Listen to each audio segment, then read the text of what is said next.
Para pamirsa kakung Sumawana Putri, sugeng siang. Sugeng kepanggihan kalawarga ageng Sandiwara Ketoprak Mustika Budaya ingkang wijil saking dusun Temboran Kecamatan Kutha Blora Kabupaten Kitha Blora ingkang dipun pangarsani panjenenganipun Bapak Pandi. Nuwun para sutresna, sasampun panjenengan sami kasugata arupi tari gambyong paragani seniwati kita saking keluarga ageng Ketoprak Mustika Budaya lasaru binarung melih gamelan Kyai Macan Gunggulan Pangliing Suwarawati panjenenganipun Ibu Satun para pangrawit ingkangipun guluwentah panjenenganipun Adimas Santo Widodo. Nuwun para sutresna, ing siang punika saking keluarga ageng Ketoprak Mustika Pusagotrah sing adi badhe methik satunggaling lampahan jumbuh kali pamundhutanipun Bapak ingkang amengkugati sing adi badhe mundhut lampahan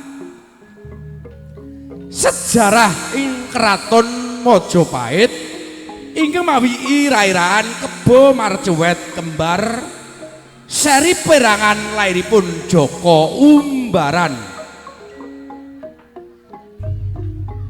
Sejarah ing Kraton Majapahit ingkang mawi ira-iraan Kebo Marcuwet kembar seri perangan lairipun Joko Umbaran. Nuwun para sutresna badhe ngaturaken paraga parageng badhe ayahi jejiban ing siang punika tekan angka sepindhah nggambaraken wonten ing Kabupaten Ngranti Bandar Subali. Ing siang punika katindakan panjenenganipun Bapak Amin Wijaya Patih Arya Moho kasmanipun Raka Pasukarsan Dewi Jinggawati. Ing siang punika katindakan panjenenganipun Nyonya Sundari. Adegan candhaipun nggambaraken wonten ing Kraton Majapahit. Patih Maudara badhe katindakan panjenenganipun Adimas Kabul Budiono. Adegan salajengipun nggambaraken ing Alas Purwa. Kebo Marcuwet badhe katindakan panjenenganipun Raka Masmit. Kebo Marcuwet palsu badhe katindakan panjenenganipun Bapak Suyata. Adegan candhaipun nggambaraken ing Desa Karang Mojo. Untari badhe katindakan panjenenganipun Nyonya Ramiatun. Mbok Untari badhe katindakan panjenenganipun Nyonya Dian Utami.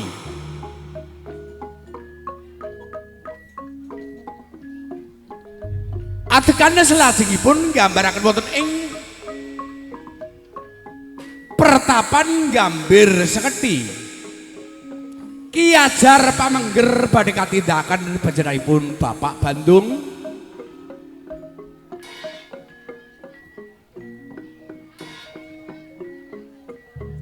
Joko Umbaran badhe katindakan panjenenganipun Adimas Jamin Joko Pujan.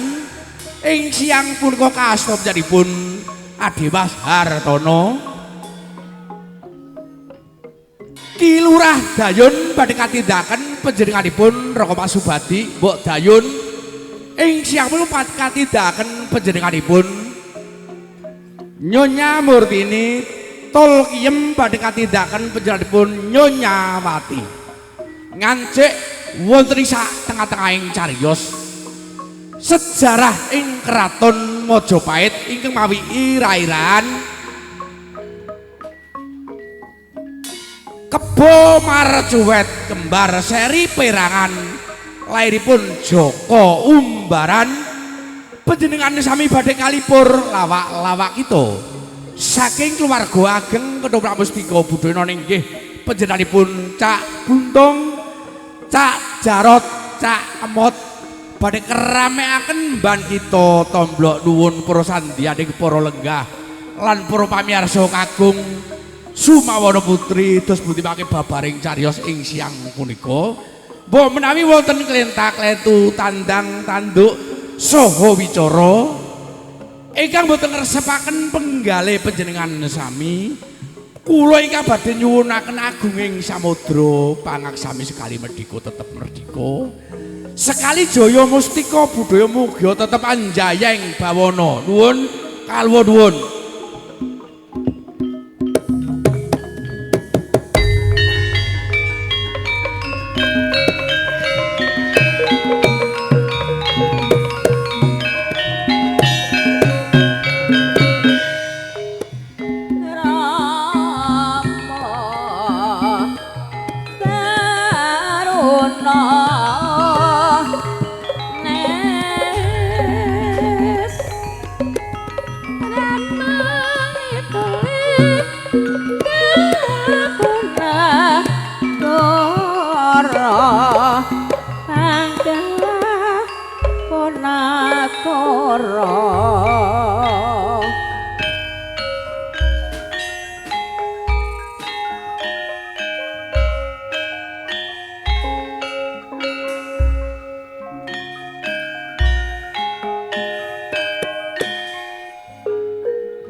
gotong royong kancane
ngaturake sungkeman pangestu kutang panuwun Tampi menika kanthi asta kekalih Kanjeng Adipati. Nanging boten badhe supe ngaturaken sungkem pangabekti kula. Iya. Kepiye kewajibanmu Aris? Namung janji sanjapane gak proyekso ing Kadipaten Granti. Pilih wonten sawanci-wanci. Wonten pat manca negari badhe damel kisruh ing Granti. Kosakah balaken. Pinter wasih. Bali marang Sura Kakang Patih Adima. Duh Gusti Kanjeng Adipati. Sakwise kang sira nderekake satata lenggah seguyub rukun sagung sangkala kawula ana ing Kadipaten. Amung nalika semono panjenenganku ngutus marang Jenis. Kepiye suasana lan ombak-umbring ana ing Kadipaten Granti? Kanjeng Adipati bandar sekali. Harimoho kepareng matur lepat. Nuwun sih apunten panjenengan. Iya, gede Dawuh Kanjeng Adipati bandar sekali. Alam nganten sampun kula ayahi cecak ing pucuk ing pagunungan mandhaping parang pratisa. Iya. Aluk ing para kawula ing Kabupaten Granti wetas mangke tata titi tentrem kemah ripah. Oh, sinawi Gusti pawangunan sampun ngumpuli atat ingkang sampun lumampah. Harimoho. Inggih kula. Senajan to setitik aturmu katentreman ana ing Kadipaten Granti. Kaya-kaya kanggo kawibawanku anggon kudu meneng Adipati ana ing Kadipaten Granti. Inggih leres Duh Gusti Kanjeng Adipati bandar sekali. Iya, Atur uninga Kanjeng Adipati. kepiye Harimoho? Awit sadaya sendana manggaping para kawula kapurih minggah pendhapi agung ing Kabupaten Granti. Lajeng wonten wigati pundi Genane ana kawigati kang sira arep takjak rembukan. Aku mung kepengin takon dening Kakang Patih Harimoho. lajeng perkawis menapa Duh Gusti Nalika semono Kanjeng Rama Adipati Haryo Subantan. Nalika semono tumekaning pati patine kapundhut ngersane Gusti ingkang gelar jagat. Apa ana sawijining pawan ingkang renah dening Rama Adipati Haryo Subantan. Duh Gusti Kanjeng Adipati bandar sekali. Menawi panjenengan mundhut pirsa perkawis lamban yang sepah panjenengan iya sedanipun karana gerah menika mboten lho. Awit wonten sadherengah pawongan ingkang renah Rama dalem nggih Kanjeng Adipati Haryo Subandar. Ana sing renah dening Kanjeng Rama Adipati Haryo Subanda. Kene teh arimo. Kowe ora kandha biyen-biyene sak pising aku jumeneng Dipati oleh Kadipaten Ratu. Waduh, Gusti Kanjeng Adipati Bandar Subali. Awit sedaya pinter sesepuh ing Kabupaten Granti sampun mitunggas dhateng abdi dalem nggih Harimo. Alamun wadhe menika dereng kanggo inar Yen pancen ana salah sawiji pamor sing renah dening Kanjeng Rama Haryo Subanda. Aku duduhke. Tak golekane tak jojoe waduhe. Yen wis mati tak longgo getih. boten sanes Brawijaya Brahma Tunjung Ratu ing Kraton Majapahit. Ratu Kraton Majapahit. Inggih,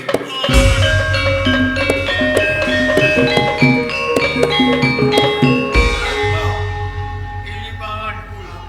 Dilarake lanang ingkang paring kedhi iso mukul mendem jero marang asmane. Yen pancen wong tuaku dikrenah Ratu Brahma Tunjung ana ing Majapahit. Dina iki kowe minangka dadi paksen Bandar Subali balelo. Balelo ing Kraton Majapahit. Menawi Kanjeng Adipati Balelo awit sedherek longgah kula pati Granti.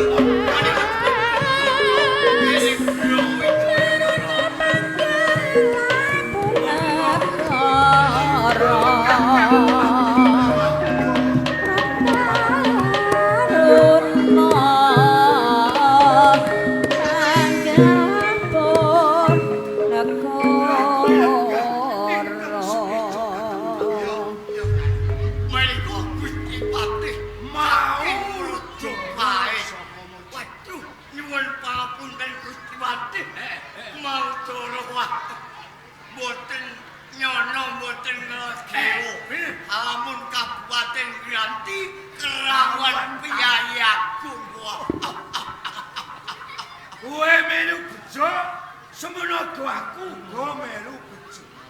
Iki rak Patih Harimo. Nggih, boten patik. Malah saya nom saya. Saestu menika. Waduh, pangestune Gusti Patih mau cara. Sedelok maneh panen jagung saya nom saya. Kyai Bandar Subali Kakang Patih mau go. mesti ndadekake kageteng Kyai Bandar Subali nun munggah ing pendopo Kabupaten Granti sadurunge tanpa gandhek sakula. Rumaos kaget raos sing manah kula Kakang Patih mau go. Senajan to kados pundi namung kula ugi ngaturaken sembah palakrami konjuk ngersanipun Kakang Patih mau go. Ya tak tumpu gawe gunane. Sumuga salam taklimku kanggo kula. Gawah sesami-sami Kakang Patih. Iki lagi pasedanaku Katembe kemawon pasewakan agung wonten kan. padha pepakan. Ora ana sing nggotangake panungguane Sami manut lan mitu. rumangsa seneng sakjroning atiku bareng aku nyawang Prabote negara ana ing Kabupaten Granti padha sayuk gumedhuk nggone nindakake kewajiban. Kakang Patih mau dulu. Kyai Bandar Subali Panjenengan niraraken wonten ing dalem kepatrian Kraton Majapahit. ya Namung tindak ngelangke menapa namung mertinju wonten ing Kadipaten Granti menawa wonten kawigatosan. Kyai Bandar Subali sepisan aku kangen kelawan keluarga ana ing Granti. Matur suwun. Kaping pindhone aku nampa jejibahan saka nusa dalem sinuwun Prabu Brahma Tunjung ing Majapahit. Lajeng jijibahan menapa Kakang Mangku? Kyai Bandar Subali dina iki aku kudu ketemu kelawan Kyai Bandar Subali supaya nak yenake kene to Kyai Bandar Subali minangka saka guru ana ing Majapahit wis ngancik patang pisalan aku. Kyai Bandar Subali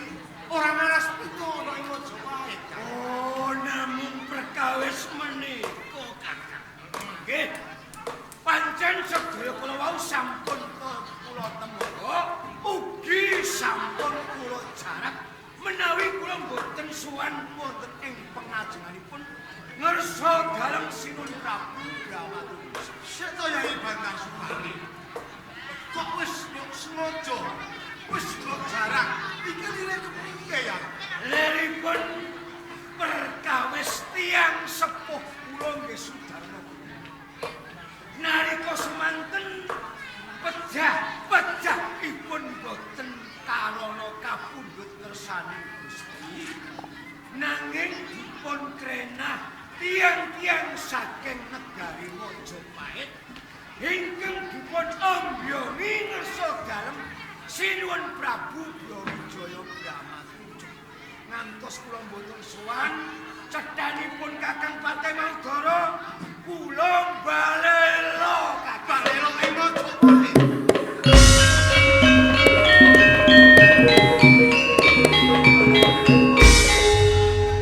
Yai Bandar Supari kula Kakang Manggara. nek Yai Bandar Supari nggone ora suwane Majapahit niat balelo. Niat mbok dodo. Apa ya Yai Bandar Supari kuwi wis ngerti. Apa to dosa kaluputane wong tuamu tumrap Sinuwun Prabu Brawijaya ana ing Majapahit. Babar pisan dereng mangertosi dosa kalepatanipun. Menawi kula pireng tiyang sepuh kula dipun krenah dening tiyang kula badhe sadaya. Ngono ya Yai Bandar Supari.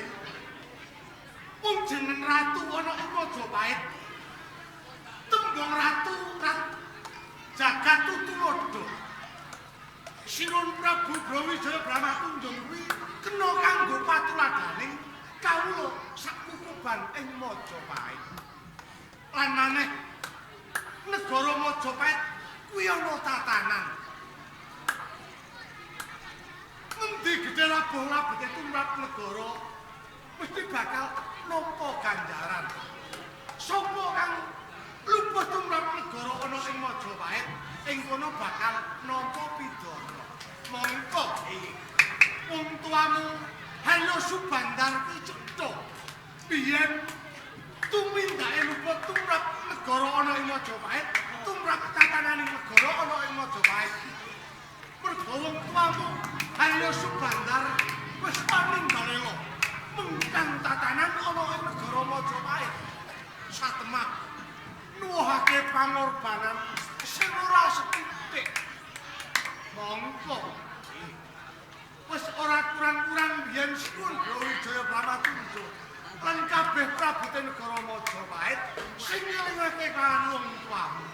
Ning babar pisan ora dipelu apa kang dadi pangandikane Sinuwun Brawijaya. Menika ingkang dipun wastani ratu sing kurang adil, ratu sing kurang wicaksana.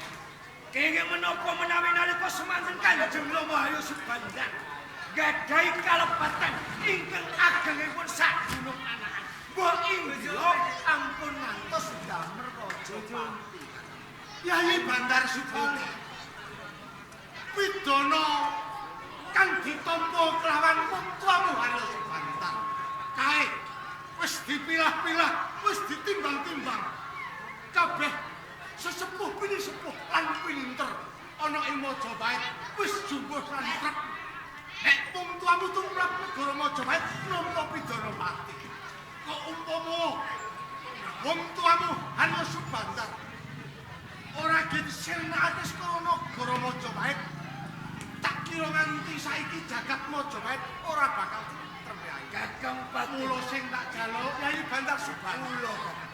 Saiki perkara sing wis rampung kuburan sakjroning cepuri, ayo bangun lembaran anyar. Tekmeno bisa bangun negara ana ing Majapahit lan Kabupaten Lancing. Kakang Patih Maudara wedal sakmenika kula badhe mujud akan dhateng sesanti.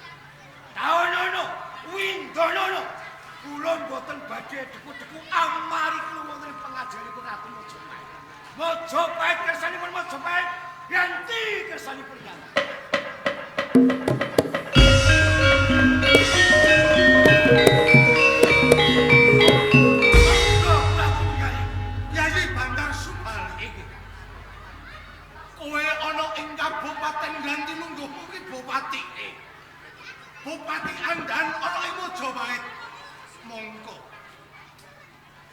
tekaku ana ing Kabupaten Granti nampa Purwasisa dalem sinuwun Brawijaya. Nek pancen dina iki Yayi Bandar Subali ora kena tak elingake. Ingat bakal tak suwanake tak kudu paripursa kanthi rangketan. Yen aku ora gelem, Ingat bakal tak puksa. Mau dor.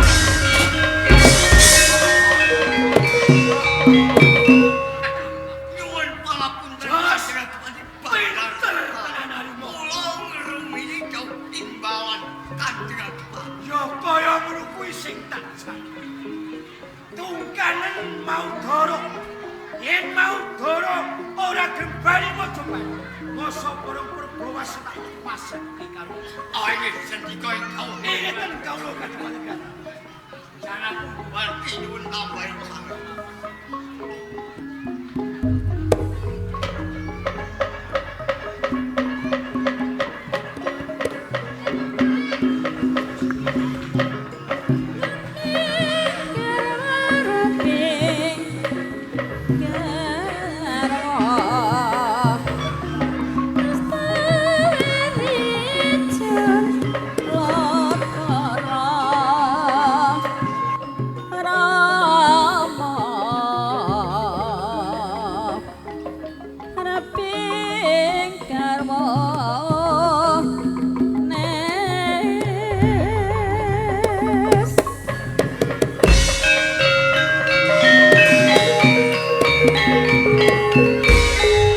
Mau turut parat murantoto.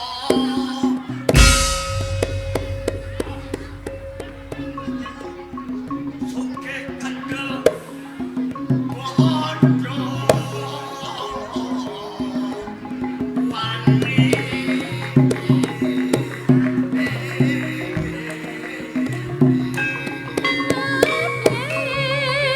Aja mung sira ari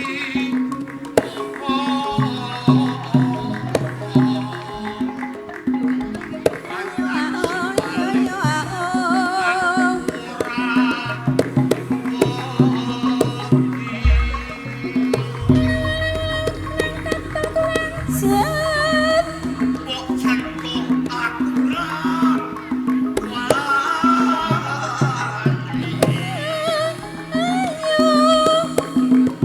Ayo siji iso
Thank you.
Tangkleti Gusti Patih. Ya mbake mboten wantun perang kalih Gusti Patih Majapahit. Oleh sedaya prajurit Yanti kula anduraken awit kula mangertos. Kula wasti saking ketebian sampun boten miyatani menawi prajurit Yanti sami gugur ing peperangan lajeng sinten ingkang matur Kanjeng Yen ngono sing ngejak bali kawula ning grati iki kowe. Nggih, Kowe iki patih apa? Laras, ampun basa. Maudoro Sumbari ini apa meneh Harimoho Bupatimu Yanti Bandar Supari sing brengose kerjas kebiok aku ra wiris. Ayo ngono. Ayo Manggon Ayo. sapi.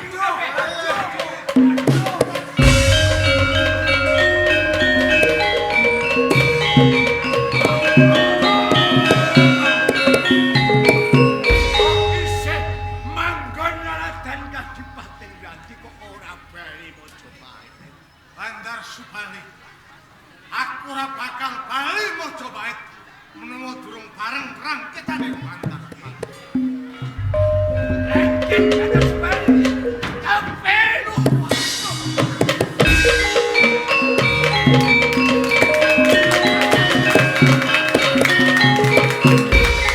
Maudoro nek Melayu gendri. Bupati Yanti Bandar Supari kok dilawan. Ayo numpak Garuda melayang. Ngaten monggo kula dilawan.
sini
Aku njaluk mangan, aku njaluk ngombe. Lah yo tak kei mangan. Mau yo tak kei ngombe. Lah sak kowe kok kepak iki. Jaluk sampean yo.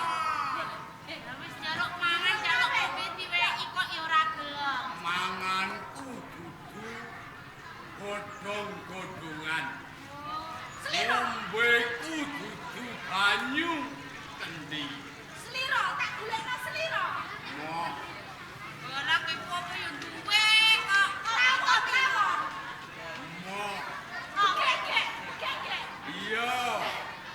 Kebone Bukan dilawane gege iso.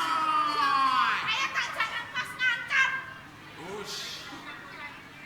Manganku dudu dudu godhong-godhongan. Lah yo. Ngombeku dudu banyu. Nanging getih lan dagingku,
Aja mbok bacutake.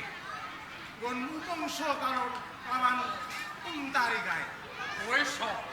Aku Patih Maudoro. Patih Maudoro kowe.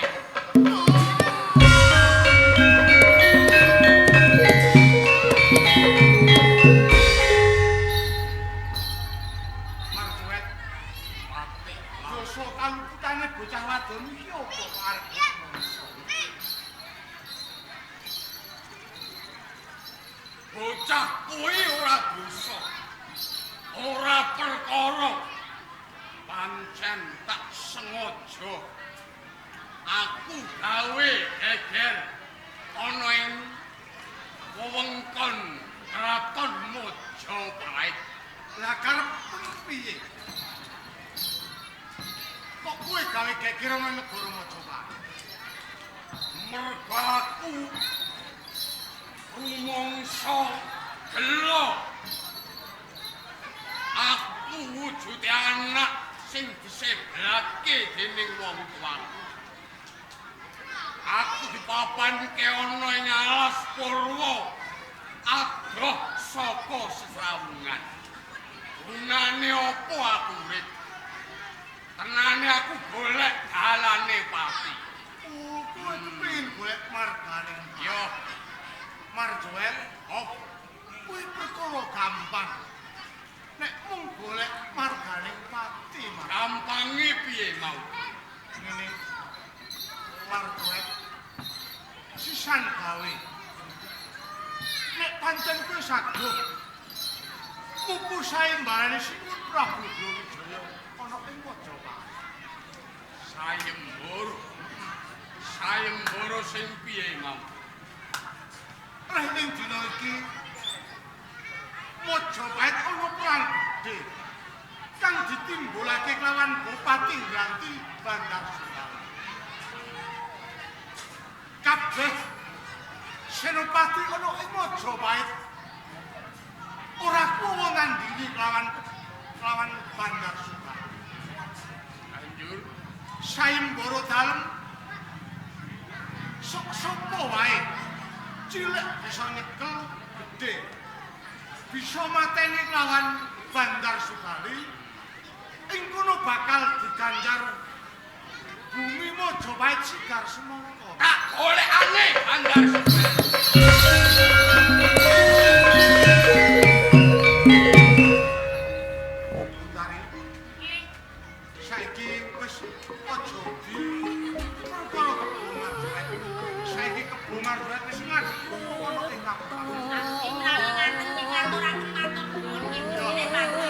Ya sawetara kembali ana desa.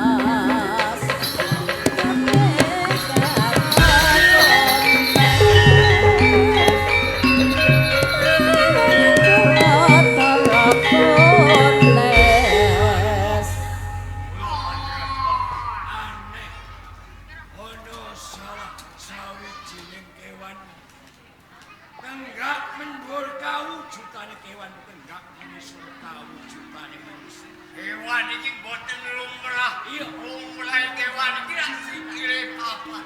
Nek kewan iki jebul sikile mung loro. Sapa sing dadi aran kowe? Senengku Kebo Marjuet.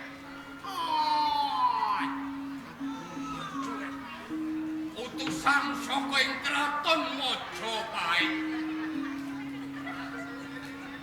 Supaya goleki sing jenenge Bandar Subali. Apa wis ngerti dedeg piatike Pati Bandar Sunggal? Yen kowe ngerti dundoke tak patenane Bandar Ora Subali. dosa ing papan kene. Ya aku dhewe dipati. Kowe Bandar